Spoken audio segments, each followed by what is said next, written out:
Hello and welcome to Destination Draft Day. You're watching the one and only duo of Nick Durst and Michael Rochman here. Finally back, some moving, some technical difficulties with internet not being set up when I moved in.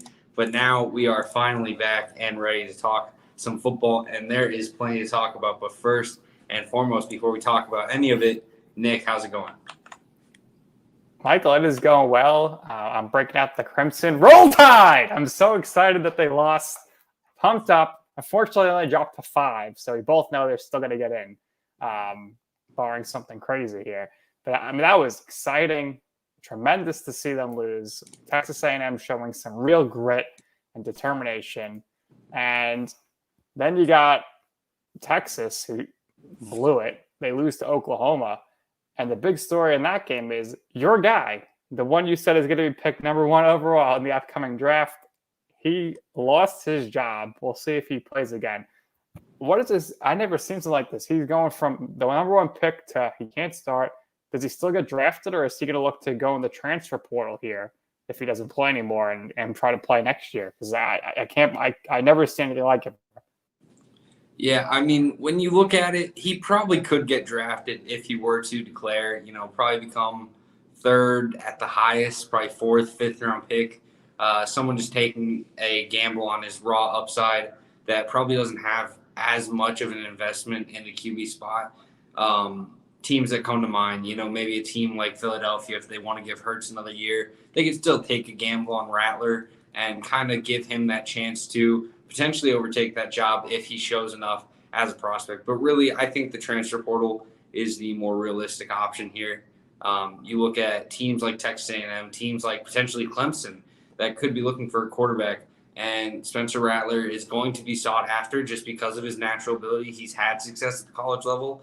But yeah, it's going to be extremely interesting because this is not your ideal situation for a guy that was looking to be the number 1 pick. Now really has his future up in the air and undecided. Yeah, it's going to be interesting. Then we have Cincinnati. They're up to number 3. Never seen so much respect for a non-Power 5 team, which is great to see. And Big Ten's taking care of business. What a game. Iowa beats Penn State. They're in the driver's seat right now to go to the college football playoff. Michigan wins again, close one over Nebraska. And Michigan State, they beat Rutgers.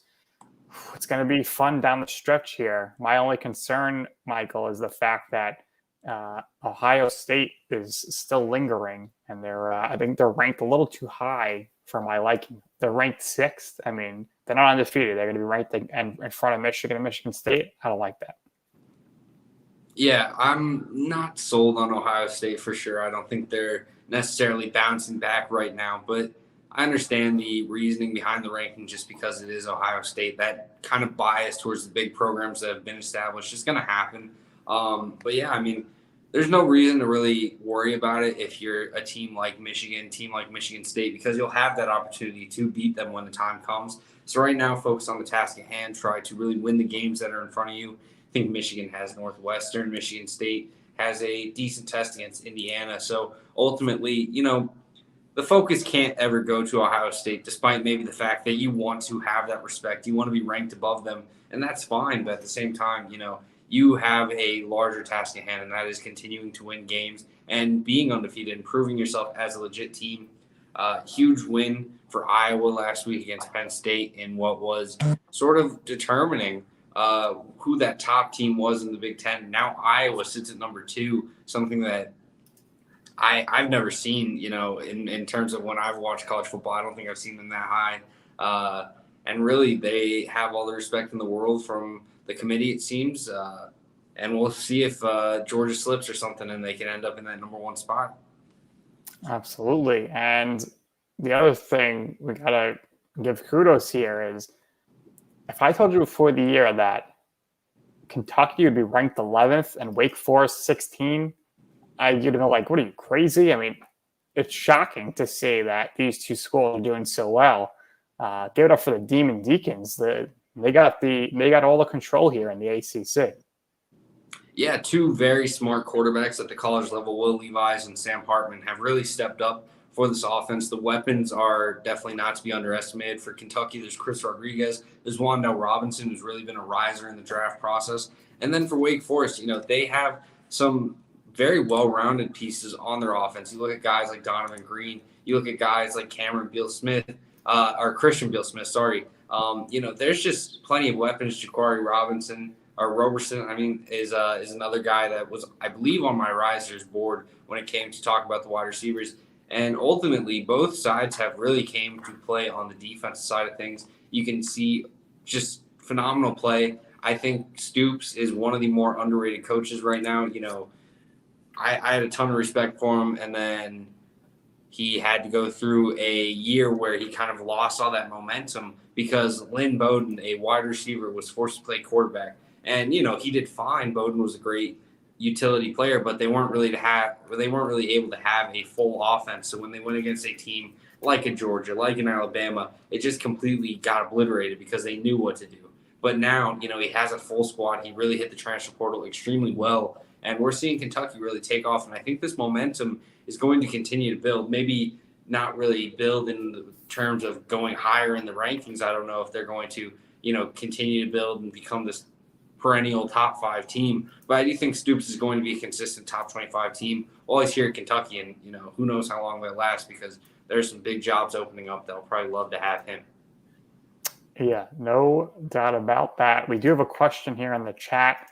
I think maybe I'll handle this one since I am the expert here in this capacity. Tony wants to know Rutgers' next 4 games, including tomorrow, are against teams under 500 or less. Don't they have to win these games to have a shot at the bowl? Well, there's so many bowls. I think they changed the rules. I'm not entirely certain, but I think Rutgers does have a shot to win, to go to a bowl game this year. I think they're going to beat Northwestern this weekend. They can definitely beat Illinois on October 30th. But they're going to have to win one of the next 2 games after, which is Wisconsin or Indiana. I don't know if they could win both of those games, and they're going to be challenging. I think they'll win one. Penn State will destroy them, and Maryland probably would beat them as well. But I think Rutgers has a shot to go to a bowl game this year. Yeah, I like what Rutgers has to offer. I think right now, Shiano's just done a phenomenal job. Obviously, the tough opening schedule for Big Ten play with really Michigan undefeated, Ohio State one-loss team, Michigan State undefeated. Not the easiest, but, you get to play Northwestern. You get to play Illinois. I don't think teams like Wisconsin and Maryland after the Dante Demas injury are really unbeatable. So if you can pull a win in that and then, beat the teams that you really have a good shot against in terms of Northwestern and Illinois, you really have a chance to get to that bowl eligibility. And, regardless, I think Shiano's done a very nice job of establishing some momentum. And, Rutgers should be a dangerous team going forward. No doubt about it. Another team that I think is going to be dangerous moving forward here. They've kind of overcome the adversity, and that is the Sun Devils in Arizona State. Picked up a big win against the tough Stanford Cardinals last weekend. And listen, Herman just doing a great job. Jaden Daniels, who we all thought would be the star for this team coming in, he's been solid, but he's not putting up 300 yards a game or anything like that. They just have a great rushing attack, very balanced. They have multiple runners who are getting over 50 yards a game, 5 runners in this game who ran for over 20 yards. It's pretty special with the run attack there. You don't really see that too often. Absolutely, yeah. This is a team that really has a dominant ground game, and I think they're going to continue building on that. Really just well-rounded team overall, and I think that's huge for college football success. All right. We'll stay college football here because you got some big games this weekend, Michael. Some games that maybe we're looking at some upsets here. There's a big game in the Big 12, that's for sure. We want to see what Oklahoma is going to do with quarterback. We'll see how that bounces back. But which games are you looking forward to most this weekend? I'm sure Kentucky and Georgia is the top of your list. Absolutely. 3 big games for me. I look at Oklahoma State versus Texas, and that is going to be a big one. Sorry about the logos. I forgot to throw those in. So some misleading logos in this graphic. But Oklahoma State versus Texas, I think, is going to be one that is going to be extremely interesting. Oklahoma State, obviously undefeated right now, sitting at 6-0, while Texas just blew a massive lead in the Red River rivalry. Going to be a phenomenal game. I'm leaning Texas in this one. The offense has really gotten going. We saw them lose to Arkansas and really bounce back in a major way. I think we see similar results here. The Oklahoma game at the beginning was one that Texas looked like they were going to run away with it, and it looked like this was potentially going to be a nice turnaround, but they ended up blowing it. Now they need to really kind of win this and almost win out if they're trying to make it to this Big 12 championship game. They still have a chance to make it even if they lose this one, but a game against Oklahoma State is crucial because Oklahoma State is one of their competitors when it comes to it. I like Texas in this one, but some players to watch. Jalen Warren, the running back for Oklahoma State, has been absolutely massive for the Cowboys. Usually you think of Oklahoma State, you think of this downfield passing attack. This year they are more of a run-centric team due to injuries and turnovers in the passing game. Jalen Warren, though, has continued to really just shine through in every game. 115 carries, 512 yards, has put up touchdowns just in almost every game except for Kansas State. Really a dominant performance. Really has started to build momentum. Early on against Missouri State, he didn't get many touches. Then he got 14 against Tulsa, but he struggled 37 yards. But then really kind of exploded onto the scene with a 200-yard game against Boise State and has put 100 yards up against Kansas State and Baylor in those games since. Jalen Warren is a senior that's kind of come out of nowhere, 5'8", 215 pounds, has really sort of become the star for this team. He can provide in the passing game. He's really done it all for the Cowboys, and I think this is the guy you want to watch from an offensive perspective in this game.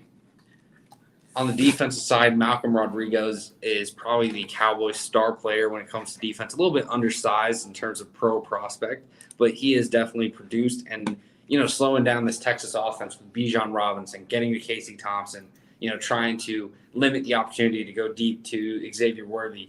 That's huge for them. And Malcolm Rodriguez and many members of this Cowboys front seven are going to have their hands full in terms of slowing down this Texas offense. I expect a little bit of a shootout here, but it should be a good one.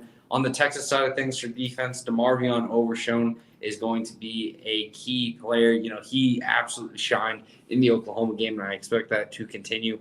A nice hybrid linebacker safety type at the college level. Definitely a linebacker when it comes to the NFL, but I expect a very promising performance in this one. He has played at a extremely high level so far this season and really has been a leader for this Longhorns defense. Michael, maybe this is crazy, but I think Oklahoma, they win this game. I think they're going to go undefeated. I think they're going to be able to knock off Oklahoma, and I really like their chances to potentially win the Big 12. My question for you is, if the scenario plays out, does Oklahoma State get the love from the College Football Playoff Committee that Oklahoma would if Oklahoma went undefeated? Yeah, maybe not, but in a season like this where there's not a lot of undefeated teams, I think an undefeated Power 5 school is definitely going to get in, and Oklahoma State would find their way rising up. If they beat Texas here, I think we're going to see them fly up a bit, not like necessarily go into that top 4 picture, but I think we could see them in that top 10 picture, maybe jumping some of these teams. Maybe a team like Penn State falls a little bit, or a team like Oregon just drops down a little bit. But ultimately, I think there is plenty of respect to go around for teams that are undefeated, and Oklahoma State, I think, has enough.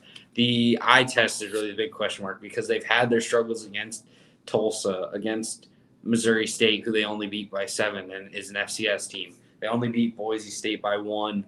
They haven't had a dominant showing. So if they're looking to really win these games, they got to have a little bit of a dominant showing just to get more respect in the polls. But really, ultimately, I think this is a team that if they are undefeated when it's all said and done, conference champions, then they would absolutely get enough love to at least be in that playoff picture. Fair enough. Next game to keep an eye on is Kentucky versus Georgia. The Wildcats and Bulldogs both undefeated heading into this game. Wildcats sort of out of nowhere. We talked about them a little bit earlier. Georgia Bulldogs, even they were a little bit surprising. A lot of people had Clemson in that season opener, but Georgia has held strong, and really it's been a dominant showing for both sides. Georgia, arguably the best defense, shutting down offenses like Arkansas, Auburn in the past week. And then Kentucky has really shown themselves as well as a dominant school, beating LSU last week, beating Florida the week before. They are here to play, and this is going to be a very exciting matchup. Players to watch in this one, Will Levis and Wandale Robinson are going to be a necessity for the Wildcats to really find success, because this Georgia Bulldogs defense will suffocate you, and they will slow you down to where you're putting up maybe 2 scores in the game tops. If Kentucky can get going, though, if they can open this thing up, Georgia's offense isn't unbeatable. And that's where it really comes into it. Can the Kentucky Wildcats contribute enough on offense to where their defense can hold down Georgia's offense? And that's how the door kind of opens for a potential upset. A lot of people are taking Georgia in this one. I am as well. But, there's enough star power on this Kentucky offense that I wouldn't be surprised if they're able to get going, open things up a little bit. I do think it's going to be closer than what the odds are kind of saying, where it's this highly favored Georgia type of game, and people are really expecting it to just be a blowout. I don't know if I expect a blowout. I think Kentucky's better than blowout. The spread right now is 21.5 in Georgia's favor. I think, if you're telling me it's going to be a 10-point win, I wouldn't be surprised, but I would be pretty surprised if it was a 21-point win. Yeah, I think Georgia's going to win this one for sure. Kentucky's been good, but they're really not in the same class. But, for chaos purposes, wouldn't it be great for Kentucky to win this one and see if they would actually shoot up to top 2? You would think they would have to. Yeah, if Kentucky wins this one, I think you're looking at them and saying, are we sure that they're sitting here at 10, or do we need to bump them all the way up into the top of this poll? Maybe not number 1, but you would have to at least think that they're going to be a top 5 team after a victory against Georgia. The respect will come in if they win this one, and it would be absolutely huge for the Wildcats. But ultimately, I expect Georgia to win it, and I think that it'll still be a good game, but I think they'll win it semi-comfortably. In the last game to keep an eye on, BYU versus Baylor, a tremendous showing of 2 teams that have 1 loss. BYU ranked at 19. Baylor fell out of the rankings. Really a huge game for both sides, because you look at what Baylor is looking to do in a really sort of surprise season from them. And I think you're looking at a school that really could potentially compete for the Big 12. This is also a little bit of a Big 12 preview for the future. Baylor, BYU, 2 teams that most likely will be in the Big 12 in about 2 years, I believe, is when it's supposed to happen for that part. So very interesting game. BYU has all the talent in the world. Baylor really shocking so far this season, but they have plenty of talent all around. Players to watch in this game, Tyquan Thornton, the wide receiver for the Baylor Bears, a absolute stud, really big in the passing game. Last week, the Baylor Bears really started to lean on Bohannon, really let him throw the ball a lot more than usual, deliver deep passes, and he really kind of met expectations. He kind of opened up the offense and showed what they can do. So now you look at what Tyquan Thornton can do as that go-to guy, and I think the opportunity is absolutely there for Baylor to really kind of shine. Tyquan Thornton, probably the biggest beneficiary last week. We saw 8 receptions, 187 yards, 2 touchdowns. If he can continue to build on that, continue to be Bohannon's top target, then Thornton could be getting respect in the NFL draft side of things and really start to make a name for himself to where we could be talking about this guy when it comes to ranking receivers in this class. Next player to watch, Peyton Wilger, the linebacker for the BYU Cougars. You look around at linebackers in this college football atmosphere, and I think Wilger is one that gets semi-underrated just because BYU maybe isn't the biggest of schools, but they have plenty of talent when it comes to the defensive side. Ben Bywater, another great linebacker, but Wilger, 6'3", 235 pounds, 35 tackles on the year, 1.5 sacks, forced fumble. He's really just kind of consistently been doing this, and he really has the ability to make plays in the passing game as well. A few pass deflections this year, 4 last year. I think that he will get more attention as the season goes on and as people start looking around for prospects. Not sure if he declares, technically only a sophomore for eligibility sake, just because of the COVID year. He's a third-year sophomore, but someone that I think could potentially get some interest as the season goes along. nice frame, nice ability, well-rounded type player. And we'll see what happens, but he's definitely a key piece of this BYU defense and someone to watch in this game against Baylor. And the last player to watch is Jalen Petrie, a tremendous safety, sort of linebacker hybrid. Definitely, in my mind, a safety at the next level, though. A well-rounded, just absolute missile of a player.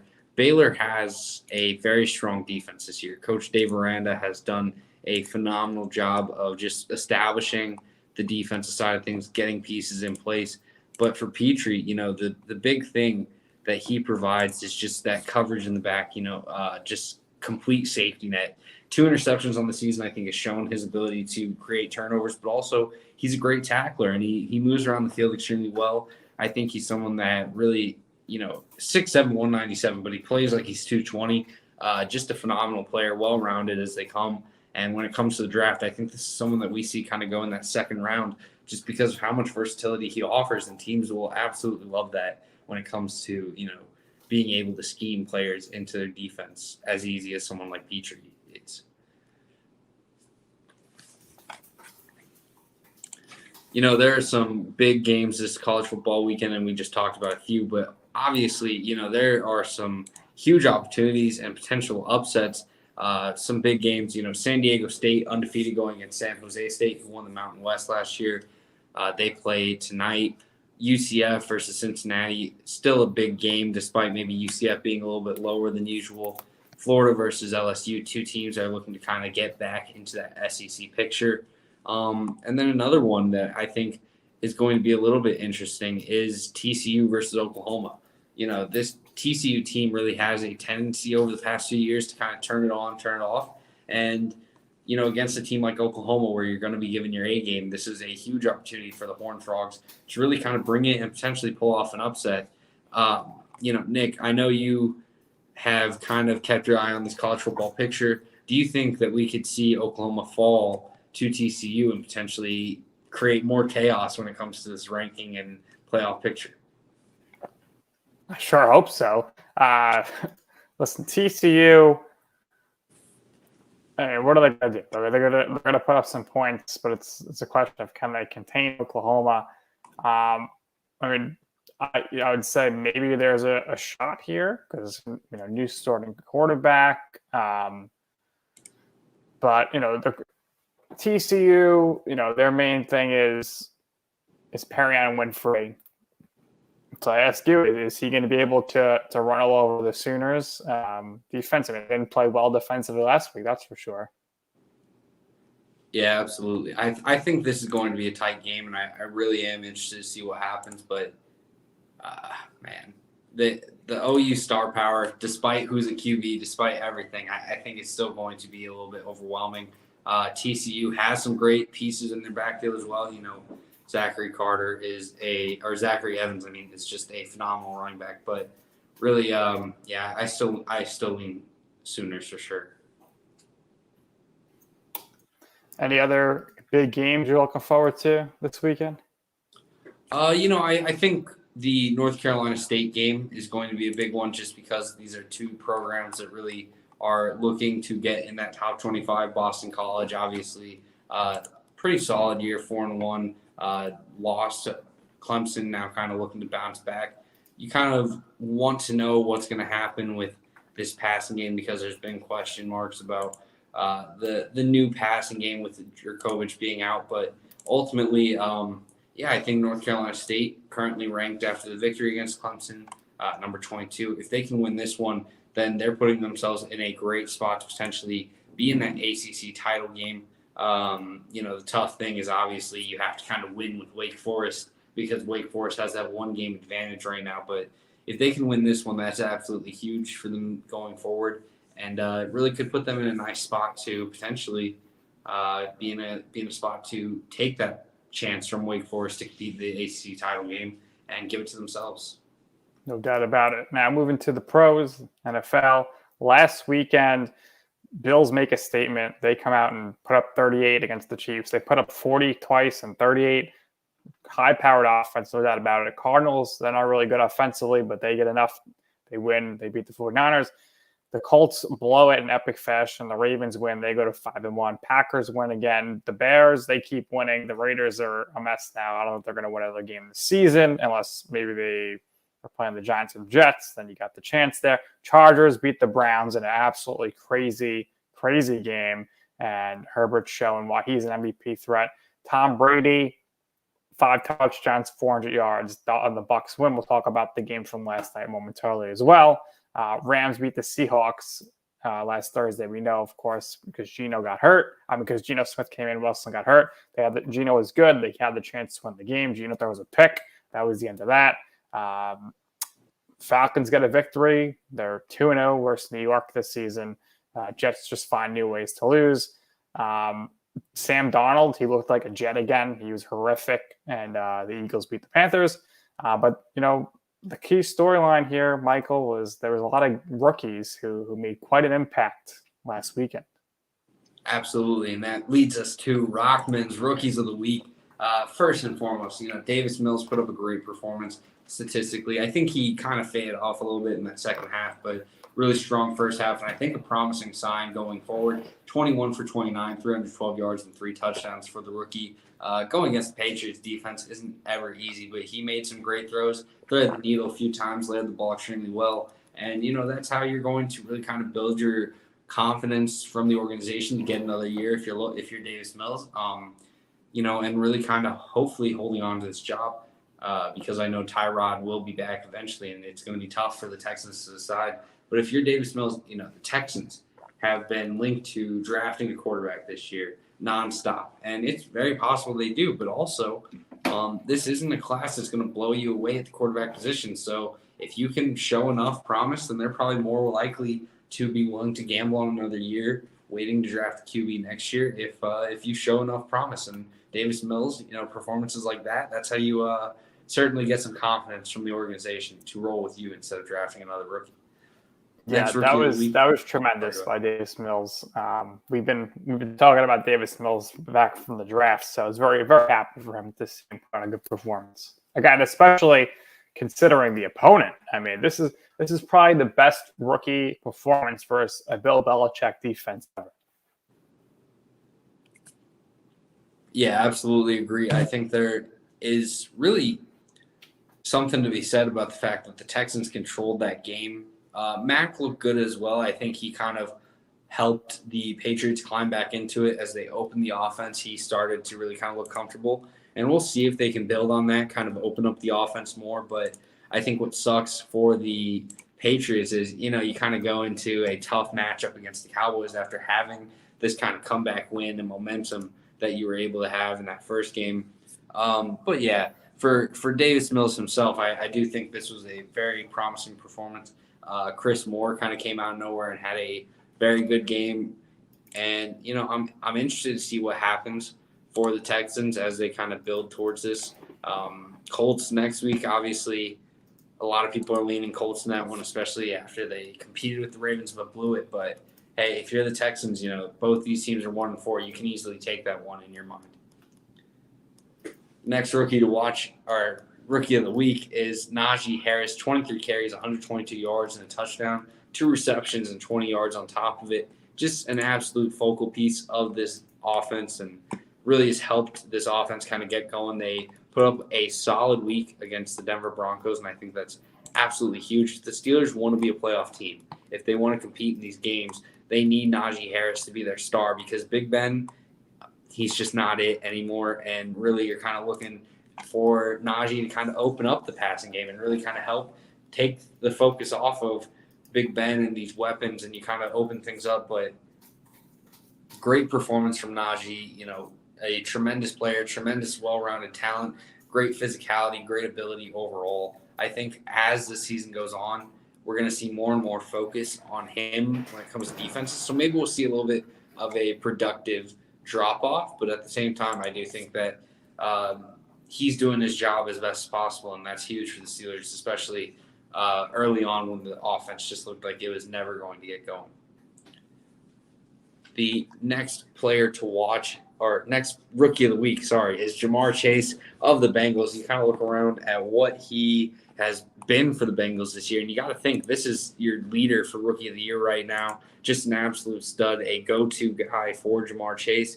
6 receptions, 159 yards, and a touchdown, including a 70-yard play in this game. You kind of really just have to be impressed with the fact that a rookie is the safety blanket when it comes to this team.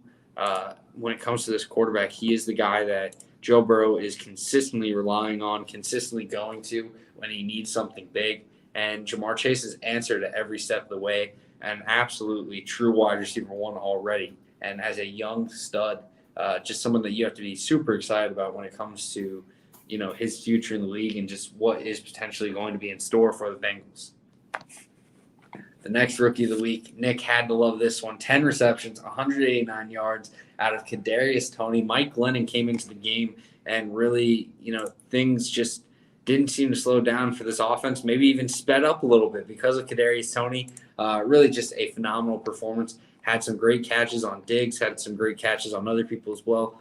Just a tremendous showing for someone that kind of slowly went into the season and a lot of people were starting to have their doubts on. And, he's really kind of answered that, bounced back in a major way.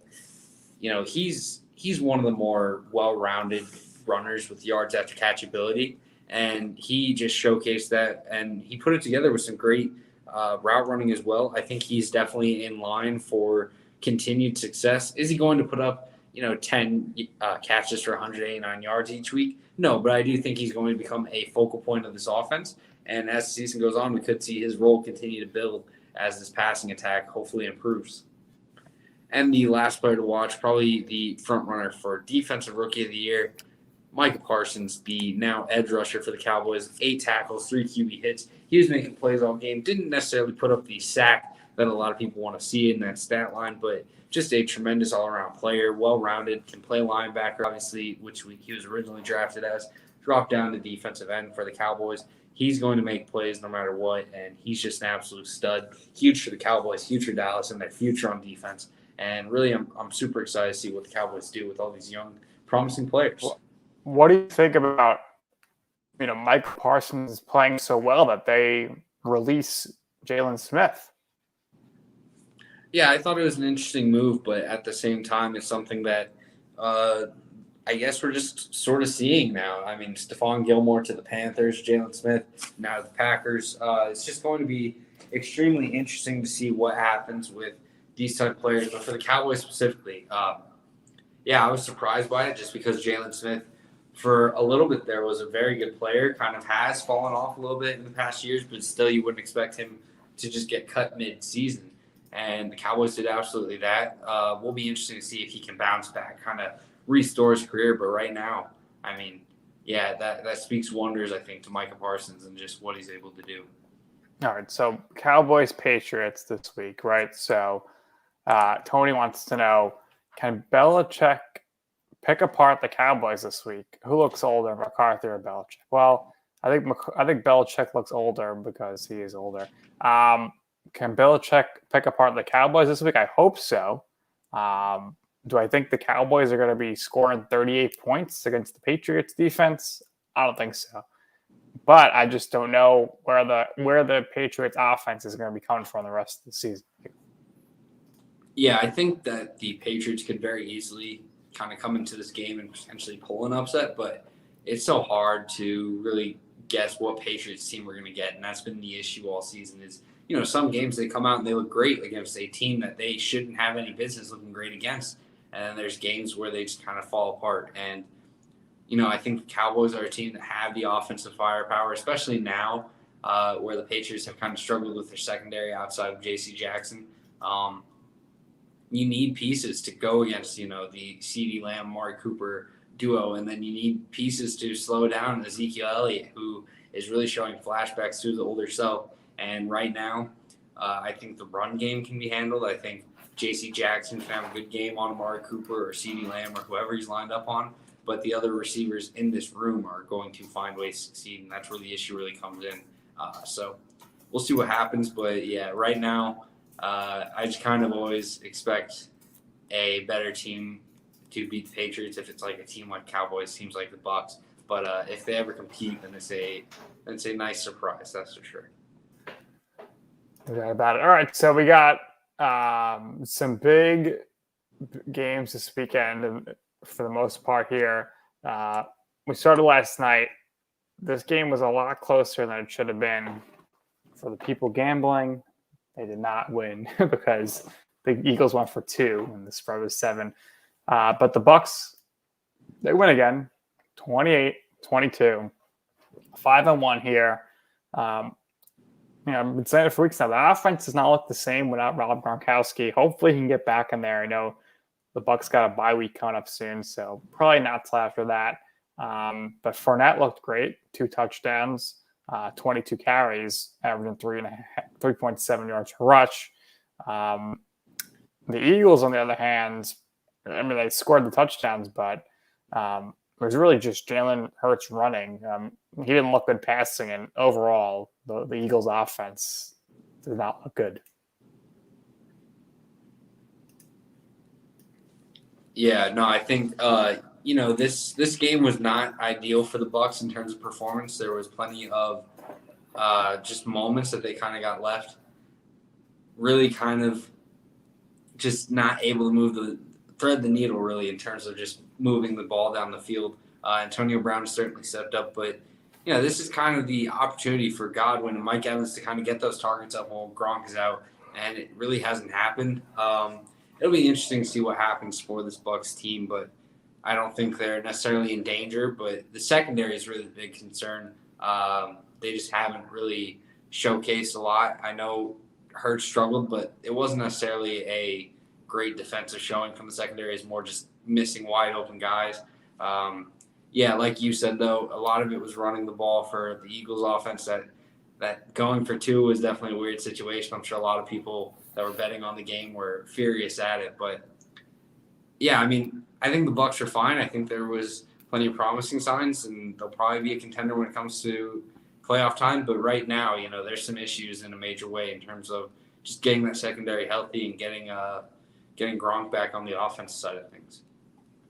Yeah, I want to give a shout out to my friend Jordan, big Bucks fan, who was in attendance last night. He almost fell on the field going over the railing to get a Mike Evans autograph. He got Mike Evans and a bunch of other players to autograph his Tom Brady jersey. So good for him. Tony wants to know, what's the Bucks' weakness for game planning against them? How do you stop Brady, and how do teams find it difficult to knock him down? Well, the weakness would be if you're getting pressure on Brady, you see, the results are a little worse there. And you got to capitalize at this point without Gronkowski in there blocking. So I guess the game plan to stop the Brady offense is just being blitzing. And you got to hope that your cornerbacks can do well in man-to-man coverage.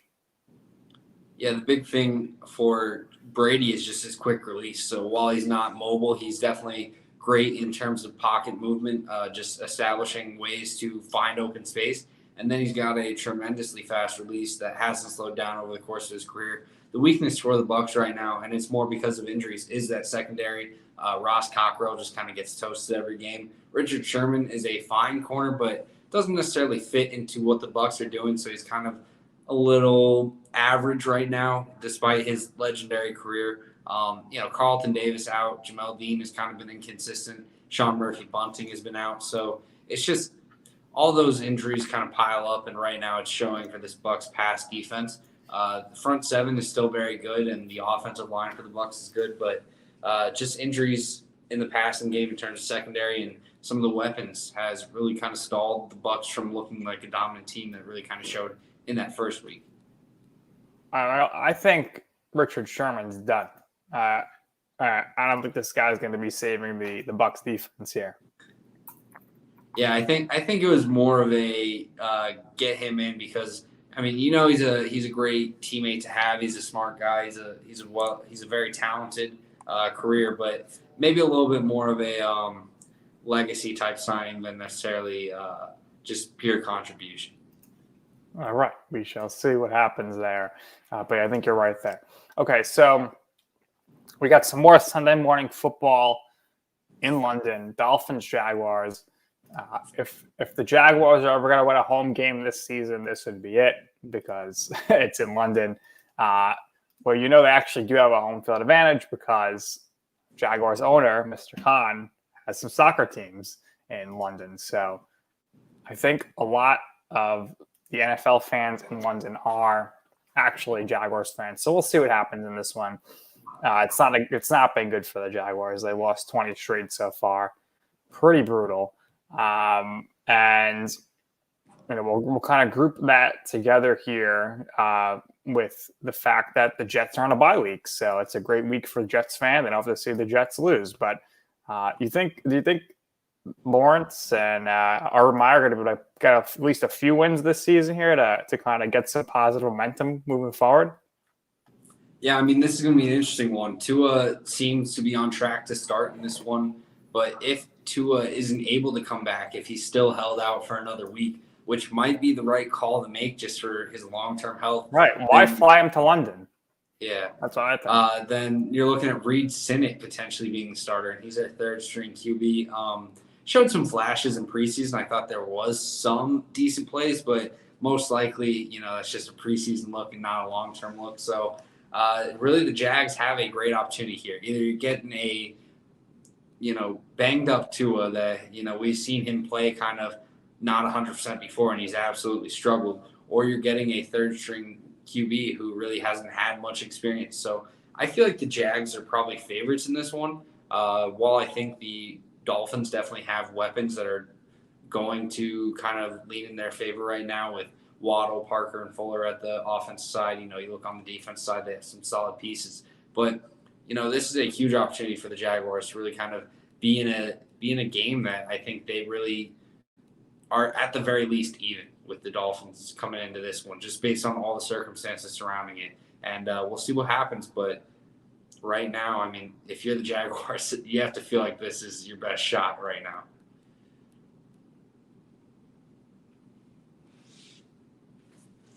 Oh, you're muted. So when it comes to a game we don't really have to pay much attention to, it's the Rams going to New Jersey to play the Giants. The Rams are going to win this one big. But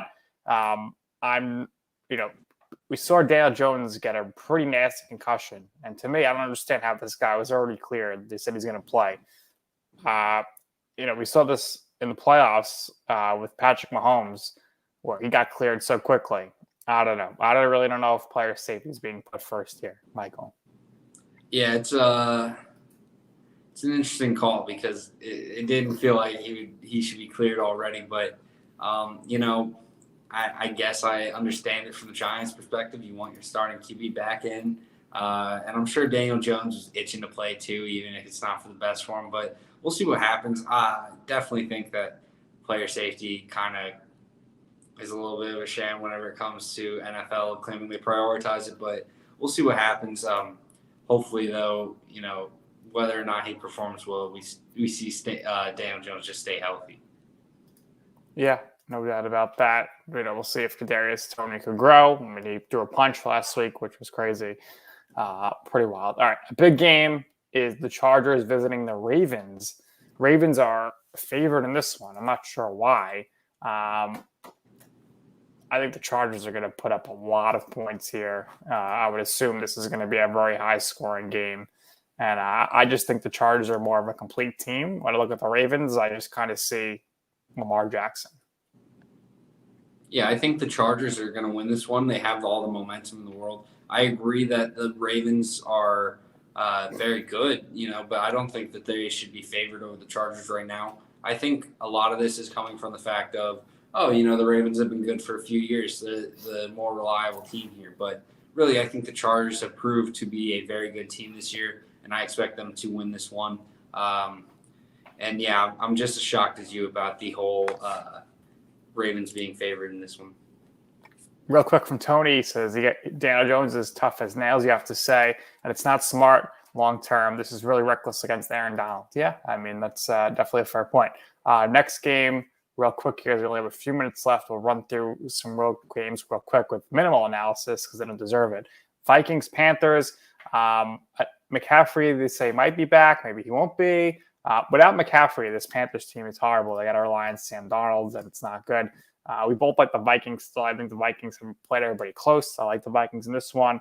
And I'll also, since we're talking about some North teams, real quick, we'll do the other two NFC North matchups in one discussion. Packers, Bears.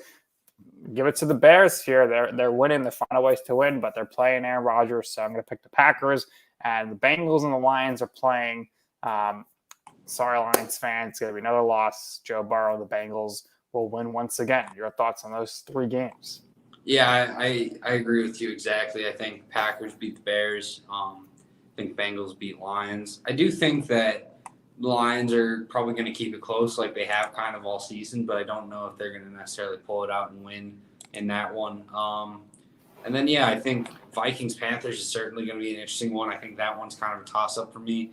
I like the Panthers, and I like Sam Darnold, and I kind of hope that he does well. But I do think the Vikings kind of need to get going a little bit. They've won some games to help them out, but that early 0-2 start was definitely tough on them. Losing the Browns, also tough. So they need a victory here. And you look at these next 5 games, the Panthers are certainly the easiest one because they go Panthers, Cowboys, Ravens, Chargers, Packers. So definitely a tough stretch coming up for the Vikings, a team that's kind of struggled on tough stretches. So we'll see what happens. But right now I'm kind of expecting Vikings to pull it out against the Panthers, but wouldn't be surprised if it flipped the other way. All right, the last 2 1:00 games, we have the Chiefs versus the Washington football team. The Chiefs, they need to win. They need a big win. So maybe they'll make a statement here. They'll blow out Washington. Then the Chiefs will win that one. And the Texans and the Colts. Colts look really abysmal. And I think I'm going to pick the Texans in this one. I like what I saw from them against the Patriots. The Colts are a lesser defense. And if Davis Mills is going to throw 3 touchdowns again, I think that should be enough to get the win. I got the Colts in that one. I think, obviously tough start for them because they haven't been able to win a lot. They're 1-4, but I think they can beat the Texans. I think we'll see a little bit of a turnaround for them. They could potentially pull a win against the 49ers, not sure. But then it goes Titans, Jets, Jaguars. And I think they can win those Jets-Jaguars games. So, this is a big moment to kind of turn things around. And if they can win this one, then maybe a little bit of momentum happens for Indy. Okay, to the 4:00 games. The big game is obviously the Cardinals versus the Browns. Cardinals are undefeated. Browns are 3-2. The Browns really need a win here. I think the Cardinals are a better team, but I don't know if the Cardinals are going to go undefeated. So this is kind of a game where, the Browns are at home. They're coming off a loss where they scored 40 points. We're going to lean a little bit towards the Browns here, but quite honestly, it wouldn't surprise me either way who wins this game.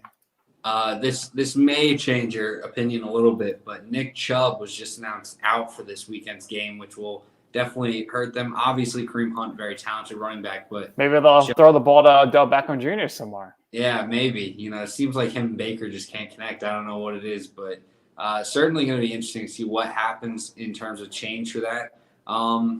This is going to be a tough one. I think the Browns' injuries on defense can certainly help Kyle kind of open things up.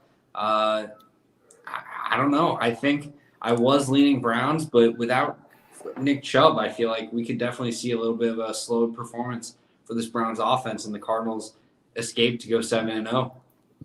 Yeah, I mean, the Cardinals got to play better offensively than they did against the 49ers, that's for sure. I'm expecting a game where both teams are putting up at least points in the 20s. It's going to be the best matchup of the weekend. As far as I'm concerned, that and of course the Chargers and Ravens will be big games.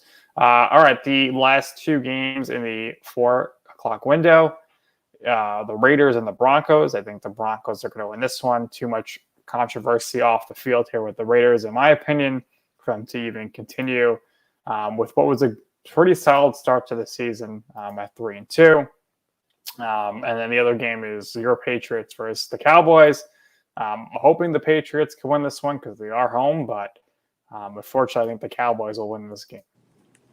Yeah, I think the Cowboys win that one. For the Raiders-Broncos, it's going to be an interesting one because we've seen a lot of teams where they lose their head coach and then they absolutely fire out of the cannon in that next game. And I think that could potentially happen for a team like the Raiders. That seems very likely. And I think they kind of have a little bit of a chip on their shoulder in terms of this whole situation. So going to be interesting.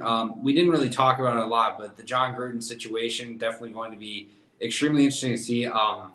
I understand the decision, from Gruden and the decision to look into the emails, but I do think that this is a little bit of corruption in terms of, this is clearly, using John Gruden as a scapegoat in this whole situation. There's, I think, 600,000 emails revealed by the NFL in terms of investigation, and it was looking into Washington football team, and the only guy that got caught was John Gruden, who's no longer part of that organization.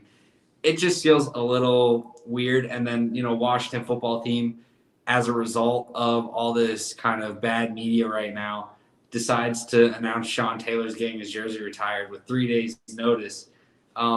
Just Dan Snyder's kind of a terrible person. I feel like he's been proven to be time and time again. And I think that Walt Gruden, whatever you want to say about, cancel culture, whatever, but what he said was wrong, obviously. But I do think that a lot of Washington football team members were covered up in this situation, and they kind of threw Gruden under the bus. And I think that is kind of a bad sign of almost like too much ownership power when it comes to the NFL, because I do think that, if these guys were held accountable, we would see a lot more leaks than just what happened between Gruden and a few people.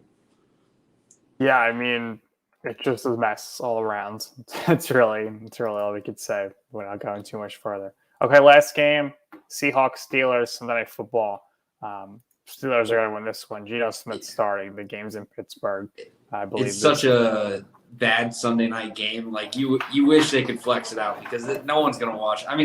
I'll probably have this one on, but I'm not going to be paying much attention to it. It's going to be such a bad game. So boring. The Steelers offense isn't even good enough to make this just an entertaining blowout or something. It's just going to be like a 17-3 game where the Seahawks literally can't move the ball and the Steelers can barely move it enough to, take the victory. But, oh man, compared to what the Cardinals-Browns could be for a Sunday night football game, this is such a bad primetime matchup. And the Seahawks then are primetime again next week. On Monday night, I believe, they play the New Orleans Saints. So just bad luck from the NFL scheduling committee, because this is 2 bad games in a row for primetime matchups.